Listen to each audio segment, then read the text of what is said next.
এই মুহূর্তে যে খবরে আমরা চোখ রাখবো, আব্দুল মান্নানকে জরুরি তলব করেছেন রাহুল গান্ধী। অধীরের বিস্ফোরক মন্তব্যের জেরেই করা হয়েছে বলে প্রাথমিকভাবে মনে করা হচ্ছে। সোনিয়া মমতা বৈঠক ইস্যুতে মন্তব্য করেন অধীর রঞ্জন চৌধুরী। সূত্রের খবর, প্রদেশ সভাপতির মন্তব্য নিয়ে সতর্ক করা হতে পারে তাকে। সাংগঠনিক নির্বাচন নিয়ে কথা বলতে বৈঠক জানিয়েছেন আব্দুল মান্নান। আজ বিকেলেই বৈঠক করছেন রাহুল গান্ধী আব্দুল মান্নানের সঙ্গে। জ্যোতির্ময় কর্মকার আমাদের সঙ্গে টেলিফোন লাইনে রয়েছেন দিল্লি থেকে। জ্যোতির্ময়, কতটা তাৎপর্যপূর্ণ এই জরুরি তলব? দেখো, আমরা যে খবর পাচ্ছি যে গতকালই আব্দুল মান্নানকে ডেকে পাঠানো হয়েছিল, অর্থাৎ মমতা বন্দ্যোপাধ্যায়ের সঙ্গে সোনিয়া গান্ধীর বৈঠকের পরেই আব্দুল মান্নানকে ডেকে পাঠানো হয়েছিল। গতকালই তাকে খবর পাঠানো হয়েছিল সকালের দিকে, কিন্তু অত অল্প সময়ের মধ্যে তিনি দিল্লিতে এসে পৌঁছতে পারেননি।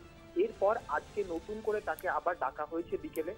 যে বিষয়টি রাজনৈতিক মহল মনে করছে যে যেখানে স্বয়ং হাইকমান্ড অর্থাৎ সোনিয়া গান্ধী যেখানে বৈঠক করছেন মমতা বন্দ্যোপাধ্যায়ের সঙ্গে, সেখানে রাহুল গান্ধীও নিজে উপস্থিত ছিলেন। যেখানে সোনিয়া গান্ধী নিজে চাইছেন তৃণমূল নেত্রীকে পাশে নিয়ে আগামী দিনে রাষ্ট্রপতি নির্বাচনের জন্য বিরোধী জোটকে এককাট্টা করা, সে জায়গায় দাঁড়িয়ে প্রদেশ সভাপতির এভাবে এক প্রকার প্রায় হাইকমান্ডের বিরুদ্ধে চ্যালেঞ্জ ছুঁড়ে দেওয়া নিঃসন্দেহেই যথেষ্ট নজিরবিহীন। সেক্ষেত্রে দাঁড়িয়ে অপর দিক থেকে আব্দুল মান্নানকে আমরা জানি যে বরাবরই তিনি খুব পার্টি লাইন মেনে চলেন। সেক্ষেত্রে আজকে তারপরেই তাকে ডেকে পাঠানো কিন্তু অত্যন্ত তাৎপর্যপূর্ণ। যে বিষয়টি মনে করা হচ্ছে যে রাজ্য রাজনীতি এবং তার পাশাপাশি জাতীয় রাজনীতি দুটো প্রেক্ষাপট সম্পূর্ণ আলাদা।